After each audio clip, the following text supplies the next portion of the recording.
أعوذ بالله السميع العليم من الشيطان اللعين الرجيم. بسم الله الرحمن الرحيم. اللهم صل على محمد وآل Muhammad. I would like to talk about Mircea Eliade and religious studies in the context of a reading list. Eliade was extremely prolific, so I am not going to have time in this video to talk about each of his works individually, but I will go through them. I have nearly everything he wrote stacked up here. There's a couple of titles I don't have. He had a volume on, I think, Australian religions, and one on an Eastern European, I think it was a deity. But anyway, with the exception of maybe two, maybe three of his books, I've got, I think, everything here. But I don't want to just talk about Eliade. I want to talk about Eliade in the context, as I said, of religious studies. So, who is Eliade? I'm sorry about that alarm that just went off, but he was born on March 13th, 1907. That's, of course, Old Style. Old Style means, according to the Julian calendar, that corresponds to February 28th. It was in Bucharest, Romania, or the Kingdom of Romania at the time. He died on the 22nd of April, 1986. He was 79 years old, and he died in Chicago. He held a chair for most of the end of his life at the University of Chicago, a very prestigious chair in religious studies. What I find fascinating about Eliade is that he was, in many ways, similar to Henri Corbin, I think. At least this is my reading now. You can agree, you can disagree, but then you've got to go and read some books. He was also influenced by René Guénon. He was influenced by Coomaraswamy.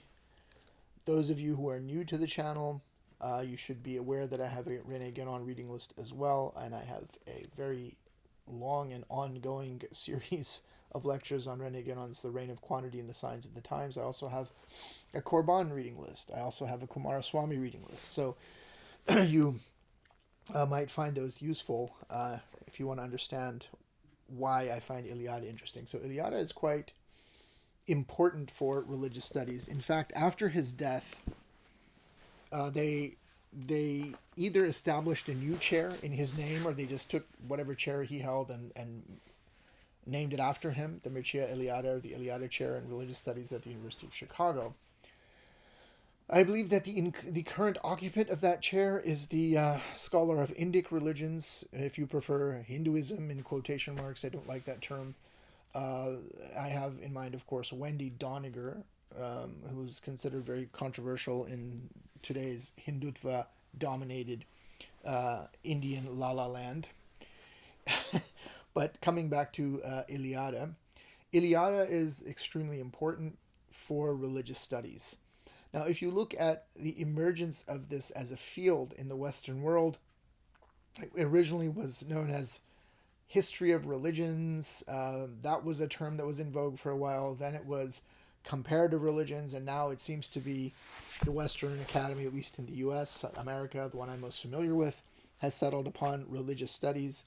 Indeed, I also have a position. My current academic position is in a department of religious studies, even though my training is in Islamic studies and Islamic philosophy. At any rate, Eliade is absolutely fundamental for the emergence of this as a modern discipline. When religious studies first started out, this was, of course, in a kind of post-Enlightenment Europe.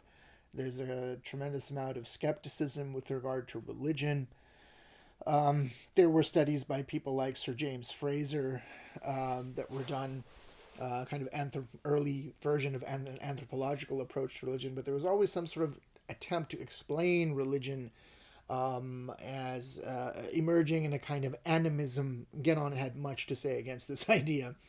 Animism coming from the Latin term anima, that, objects are imbued with a kind of soul or a certain holiness and so forth. Or they also bandied about terms like totemism, fetishism, things of this kind. And of course, religion was looked upon more or less as a kind of superstition, and modern people were trying to understand it. And Eliade is quite different in that he takes the religious phenomenon, or the phenomenon of religion, quite seriously. But before he really comes on the scene there and sort of comes into his own, and people start taking notice of his work, you have to be familiar with another fellow, and he is Rudolf Otto. Rudolf Otto wrote a very influential book. It's still quoted today. It's still talked about in the field of quote-unquote so-called religious studies. It's called The Idea of the Holy. Rudolf Otto was German. Rudolf Otto. And Herr Dr. Professor Otto was born on the 25th of September, 1869, in a place called Peine, Hanover, in the North German Confederation. He died on the 6th of March, 1937, in Marburg, Germany. Marburg. The book that he wrote originally appeared in German as Das Heilige über das Irrationale in der Idee des Göttlichen und sein Verhältnis zum Rationalen at Breslau, 1917. Or much more easily in English, The Idea of the Holy, subtitle, An Inquiry into the Non-Rational Factor in the Idea of the Divine and its Relation to the Rational.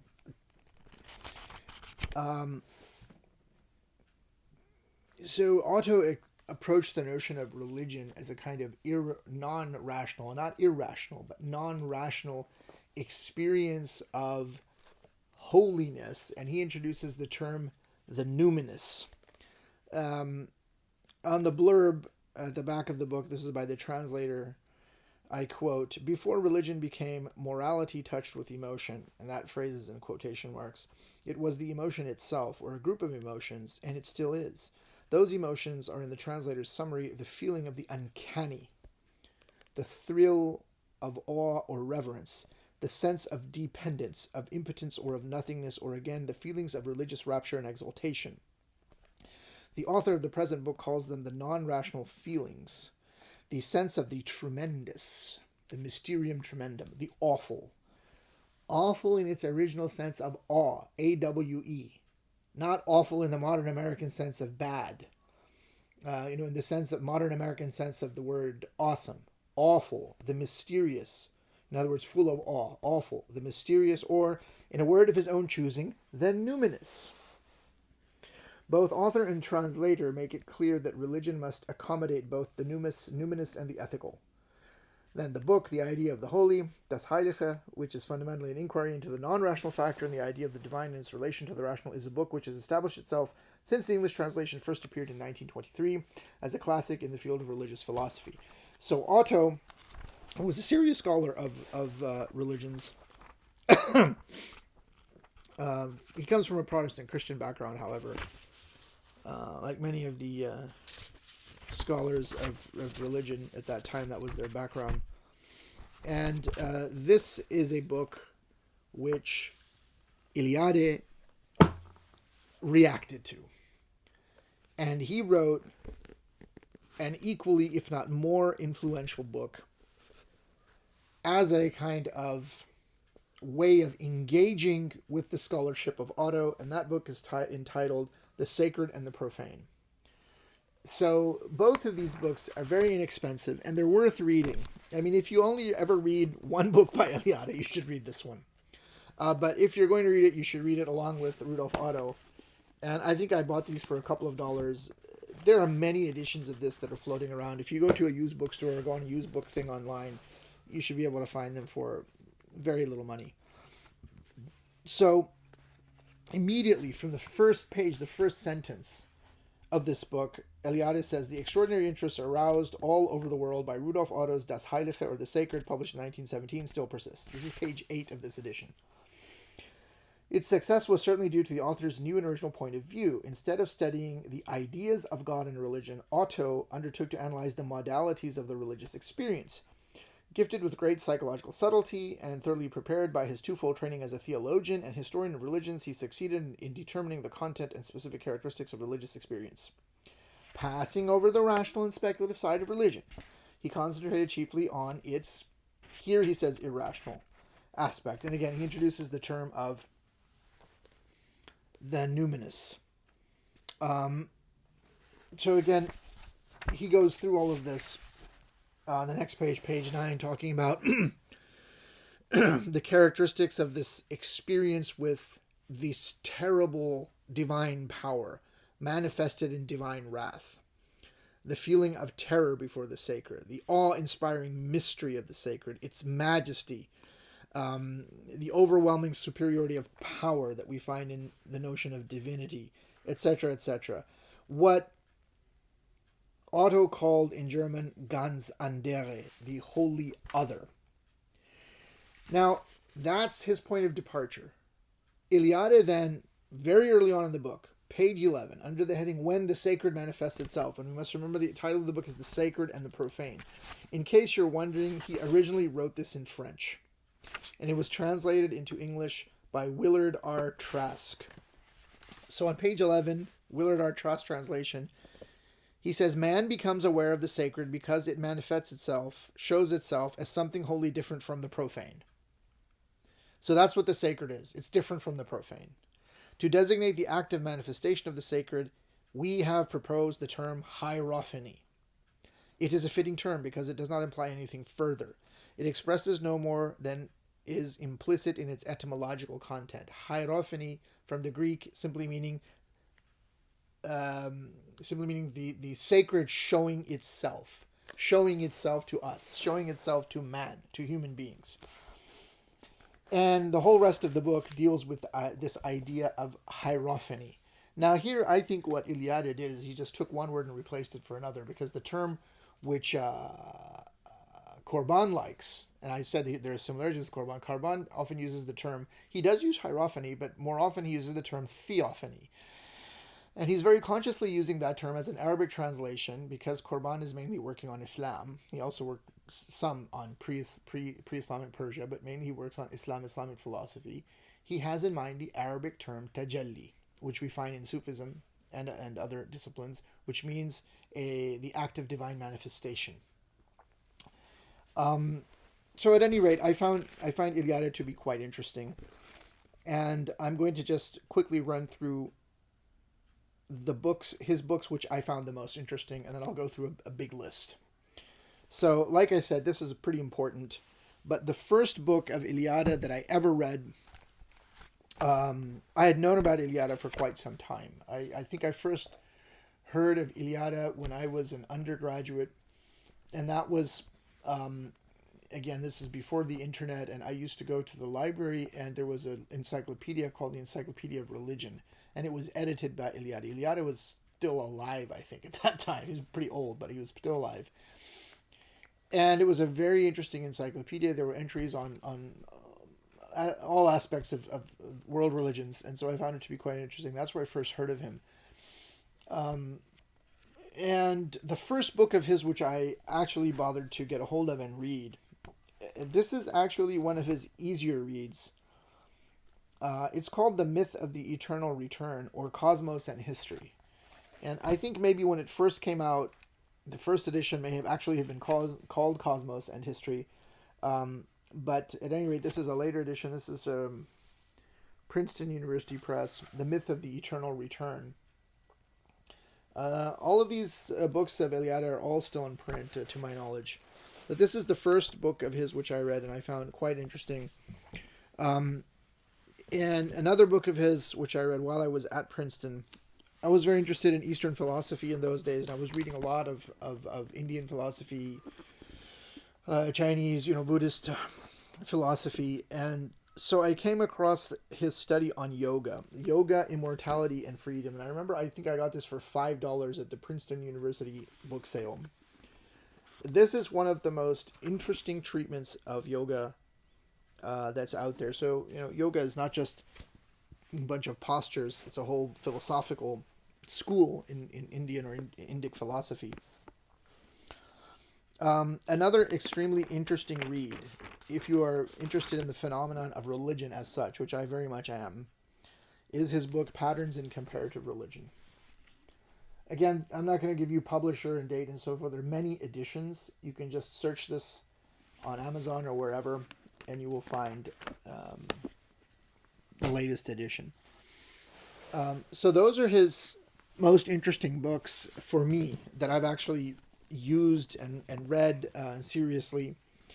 Then after I joined the religious studies department at Florida International University, I thought I didn't know enough about the subject and I was going to have to be teaching classes on religion, so I made it a point of reading Rudolf Otto carefully and Eliade as well, and some of his other books, especially Patterns in Comparative Religion, I have found very useful when I have to teach Introduction to Religion.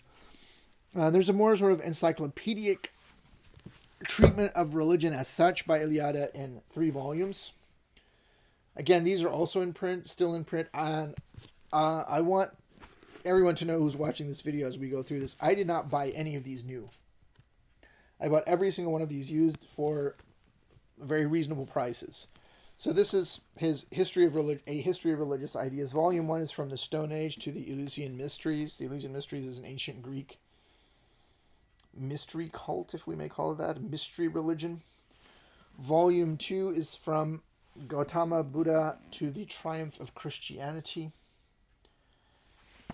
And then volume 3 is from Muhammad sallallahu alaihi wasallam to the Age of Reforms. So these are some of his better known books. He became very famous, of course. He gained considerable notoriety with his book The Sacred and the Profane, but he became extremely famous because of another book as well called Shamanism, Archaic Techniques of Ecstasy. Again, had a lot to say about shamanism in the reign of quantity. We'll talk about that at some point. But this is really the sort of phenomenon of Central Asian shamanism. And this book has been reissued by Princeton with a new introduction by Wendy Doniger, who is I told you she's the current occupant of that chair, and she studied with Eliade. I don't know if I mentioned that. This is our new cat here. So this cat is climbing around. So I'm going to just now go through a bunch of his other books, and then I have some things to say about religious studies. So, like I said, these are all still in print, so we're just going to go through the list to make this a reading list video. There's Myth and Reality. All right, I'm just going to go through them. So, he has 2 books on myth. That was one of them. Then there's Myths, Dreams, and Mysteries. And these are all quite fun. I remember I ordered all of these and had them shipped to my office there. And I spent a good semester just reading through some of these at random. They're quite fun. This is Mircea Eliade's book, The Two and the One. He has a really interesting book on alchemy, if you're interested in that subject, as a phenomenon. This is the 2nd edition. It's called The Forge and the Crucible. Also a very nice book.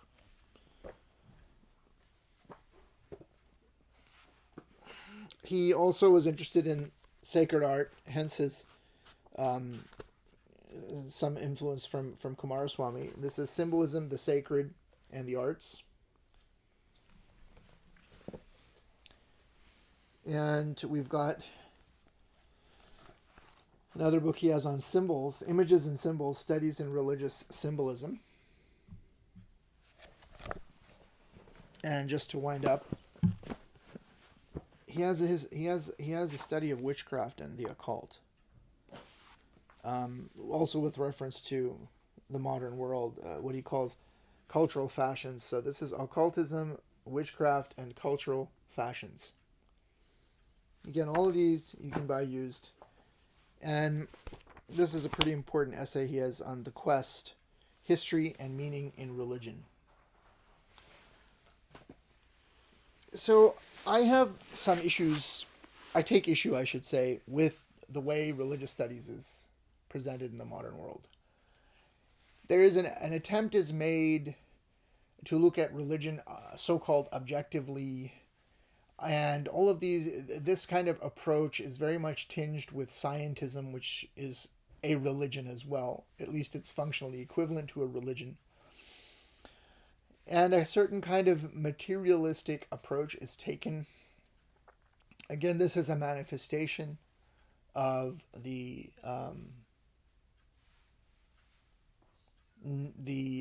nature of the cycle that we are involved in, the cycle known as the Kali Yuga, which is characterized by materialism, by what René Guénon calls solidification. And this solidification then results in a kind of closing off to the realm of the sacred. People are obsessed with the material world, and they seek material explanations. Indeed, the Kali Yuga can be characterized very much as a period of it's characterized by the emergence of an entire philosophy of history, based on materialism, dialectical materialism, for example. But materialism as a phenomenon, as a dogma, is what is paramount in these approaches to religion. So the notion of the sacred has to be explained as the holy, the numinous, or other words have to be invented. But I don't really think Eliade was like that. I think Eliade understood much more than most. My understanding is that he had some affiliation to the Orthodox Church as well. I don't know. I've never been to his grave. I think it's in Wikipedia. It says that he has some sort of a little Orthodox cross or something on his tombstone. I don't think there was a picture, but whatever the case may be. But nevertheless, I still have grave reservations about the way that religion is presented and taught. And it's really astonishing that religion is never defined. In any religious studies course, I've not seen anyone attempt to sort of give a rigorous definition of what religion actually is. I don't even think that the word religion adequately captures the phenomenon in question. In fact, I don't like it. I prefer the term Deen, which is an Arabic word. And Deen is also very much a Quranic term. So what I understand by the term Deen is obedience to the divinely instituted order of nature as well as of law. The latter, in other words, law, may vary from people to people and from age to age, but always remains in harmony with the former, in other words, with the divinely instituted order of nature. And these sacred laws can be different from period to period, from historical epoch to epoch, from people to people, and undergo change, again, due to the unique cyclical conditions in which a given Deen was sent to a given human collectivity. And the term Deen, in this sense, as I have described, is, in my view, expressing the same, if not exactly the same, but very much very closely expressing the same semantic field as we find in the Sanskrit term ritam or dharam, or the classical Chinese terms of li and dao, the Western notion coming out of the ancient Greek of natural law, the Arabic term Shīʿah, the Arabic term sunnatullah, perhaps the Hebraic term halakha. And this is what I understand by the term Deen. And Deen as such can be defined then as a universal human phenomenon characterized by three things, namely a metaphysical teaching on the nature of ultimate reality, then a method of concentration upon this supreme ultimate, and thirdly, a teaching involving the active practice of what I term the virtues. This is what I understand a Deen to be, and each of these Deen, or the Arabic plural adyan, will inevitably have some sort of a revealed text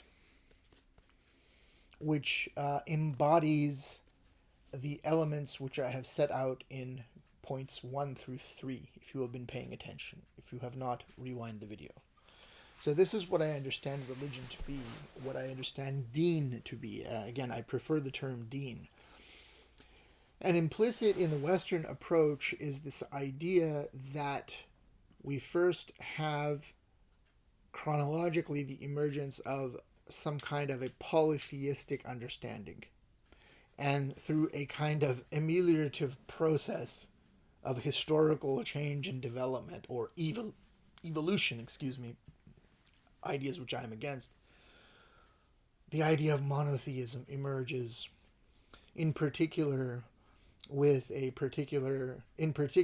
certain tribe wandering around somewhere in Canaan, apparently, which later will call themselves the children of Israel. It put more colloquially the idea that the Jews invented God. That's putting it a bit simplistically, but this is the overwhelming bias which we find in Western thought on religion. I think this is completely wrong. I think there's a lot of wrong ideas. There's a lot of philosophical errors which the West has committed. Interestingly enough, these are set out very nicely in a book by Mortimer J. Adler called 10 Philosophical Mistakes. Very readable if you can read that. And one of them addresses Rousseau and the idea of the social contract and the state of nature. This is complete nonsense. So there is no state of nature. And then the emergence of a social contract, which we find in people like, Hobbes and Locke. And so there's this idea, there's this state of nature, and you have the noble savage that practices some sort of animistic veneration of natural forces and natural and nature, trees and stones and magic rocks and whatnot. So there is no such state of nature. The fundamental social unit has always been the human being. The fundamental social unit for the human being has always been the family. Again, this is in the modern world, the family is under attack. And then there's this idea of this noble savage and animism and so forth. Nothing could be further from the truth. And I think that this view is not really liked in the world of religion. There was a person who worked on this. Now, he was Catholic. His name was Wilhelm Schmidt. And he wrote a massive book in German, which is hard to get all the volumes. I think that he worked on it for his whole life, more or less. His academic life, let's say, his working life, his professional life, devoted the whole of it to this 12-volume study, which was called Ursprung der Gottesidee, the origin of the idea of God. And he argues for what? He argues for what they would call, what Westerners call monotheism. Again, I don't like the term monotheism and polytheism, but the notion of one God is actually there from the beginning. And there is a book on this called The Origin and Growth of Religion, this is Facts and Theories, also by Wilhelm Schmidt, which is a kind of summary of those 12 volumes in German. This is translated by someone named H.J. Rose.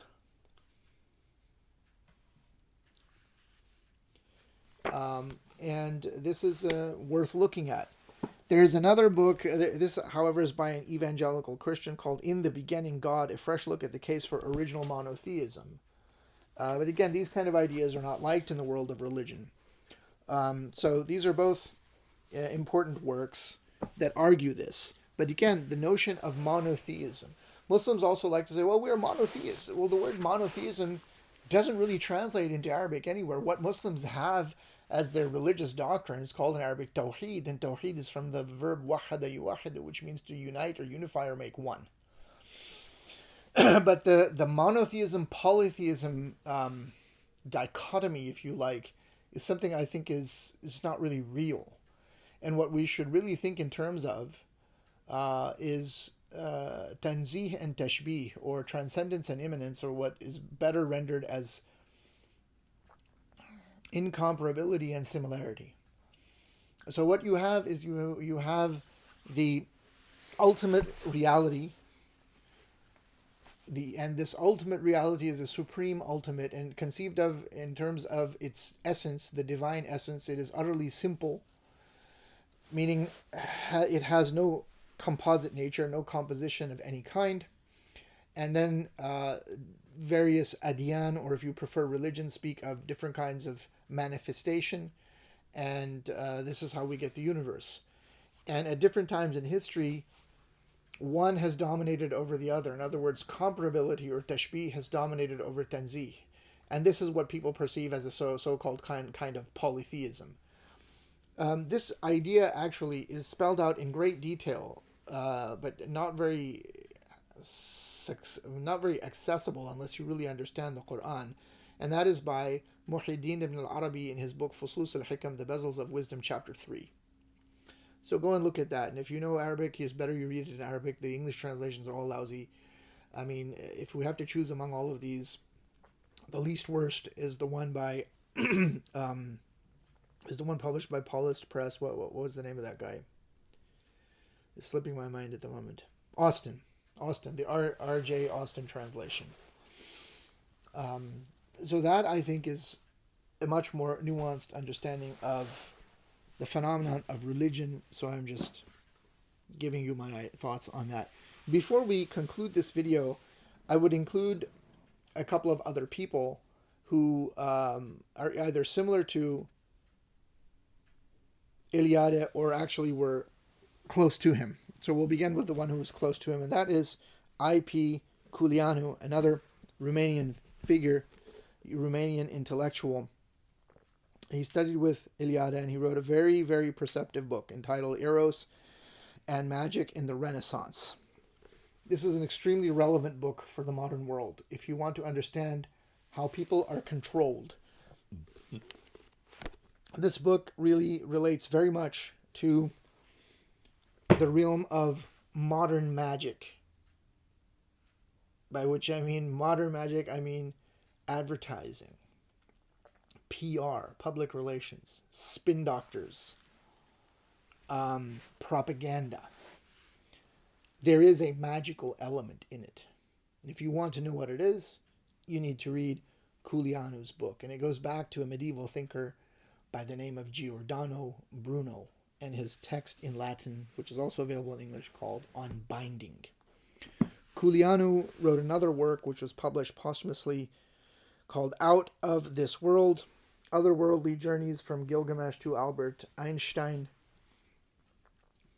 Couliano, however, died mysteriously. If you read accounts of him by people who knew him, they say he had a sort of uncanny skill.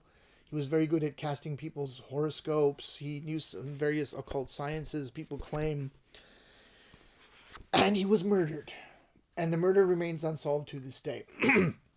There is some indication that perhaps it involved politics back home in his home country in Romania, because Eliade was involved with, or had some connection with something called the Iron Guard, especially before he came to the United States. Maybe there was some connection with Couliano as well. This is supposedly I think a so-called fascist group, quote unquote. I don't know. I have not looked into the deep history of it, but it is very mysterious and very strange. And of course, these kind of things generate a tremendous amount of curiosity.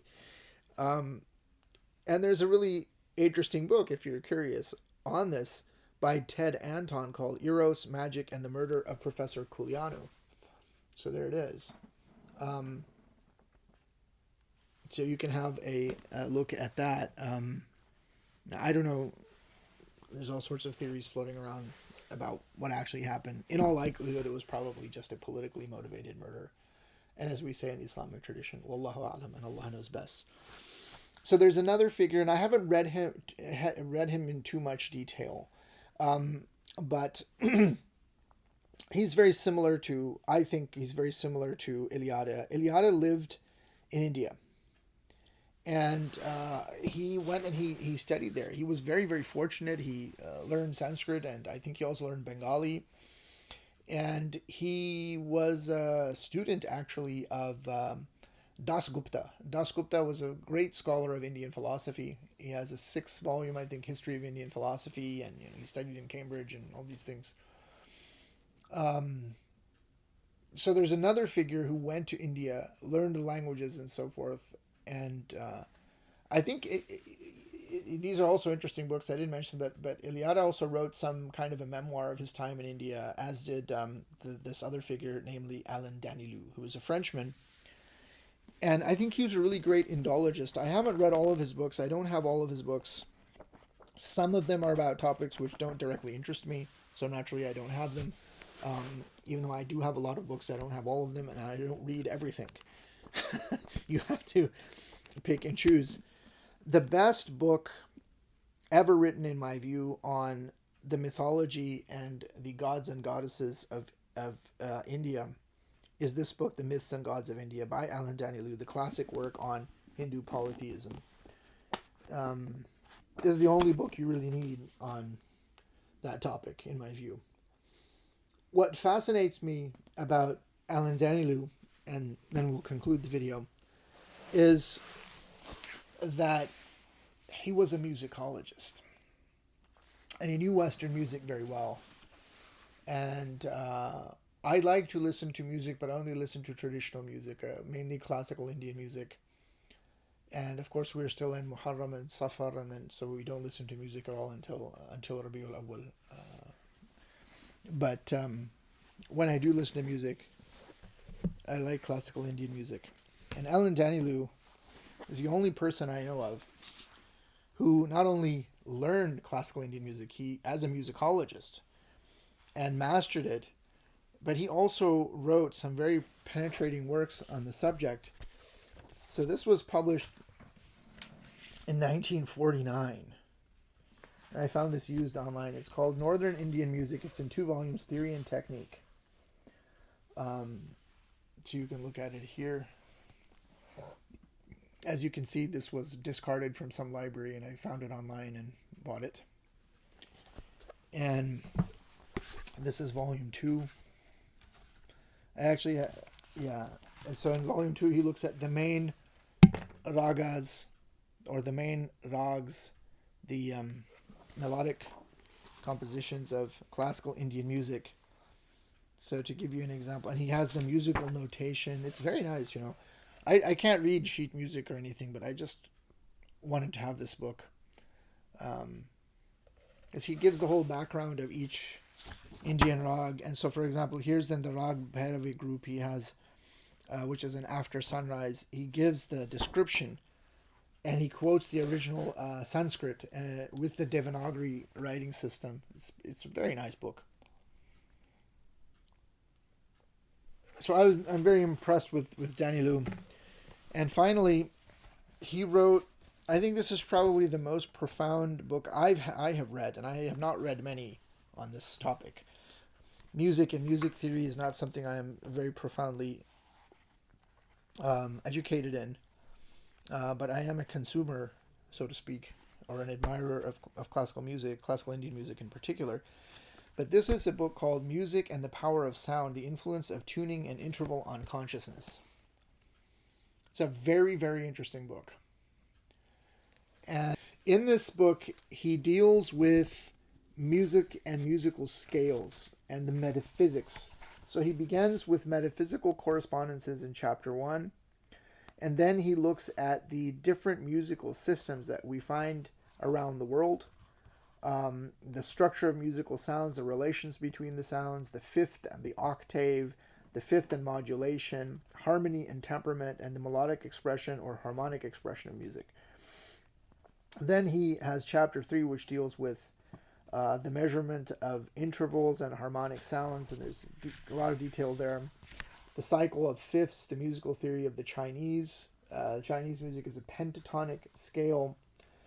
Then he looks at the relations to a tonic scale, the modal music of India, which is a 7 system, if that's the right word, heptatonic, I think.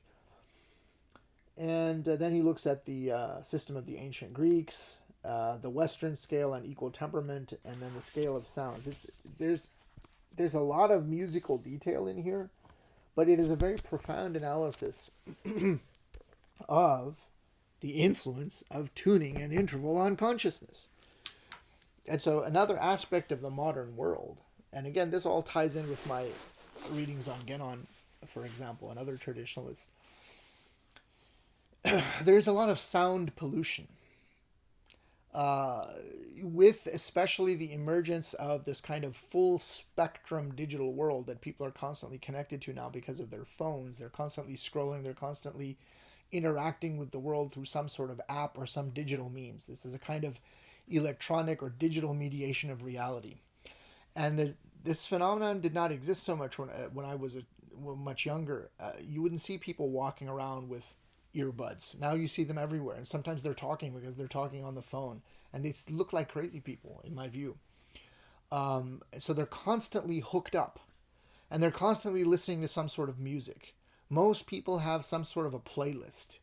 They can't even exercise without their music, which I find astonishing, because if you're doing some proper strength training, you must focus on your breathing, and you have to, it's a martial art, basically. But they are constantly locked into these songs and these music, and they have a tune ringing in their head at all times. So this is, once again, a kind of colonization of human consciousness and manipulation of that. That's why Muslims are constantly told that they must recite the Quran. That's what should be in your head. These are different sorts of sounds. The recitation of the Quran, and then also traditional music, but the Quran is in its own category. It has a profound effect on your consciousness. And if you really want to understand how all of that works, you need to read Alain Daniélou. I don't know anybody else who's really written about it. Couliano has something to say as well, but the musical dimension is definitely there in Alain Daniélou. So this is my take on religious studies, the importance of Eliade for the emergence of religious studies, the influence on him to some degree of traditional figures like René Guénon, his similarities to Ioan Couliano, his influence there by Kumaraswamy, my thoughts on the wholly mistaken idea of religion and how it's taught and how it is not properly defined, the monotheism, polytheism dichotomy, which again I don't accept. Tanzih and Tashbih I think are much better. These are my thoughts. Please let me know what you think. I hope you find the reading list useful. I do think that Eliade and all of these people, despite my minor criticisms, are definitely worth reading. Thank you very much for watching my channel, for watching my videos, and keep seeking knowledge. Thanks.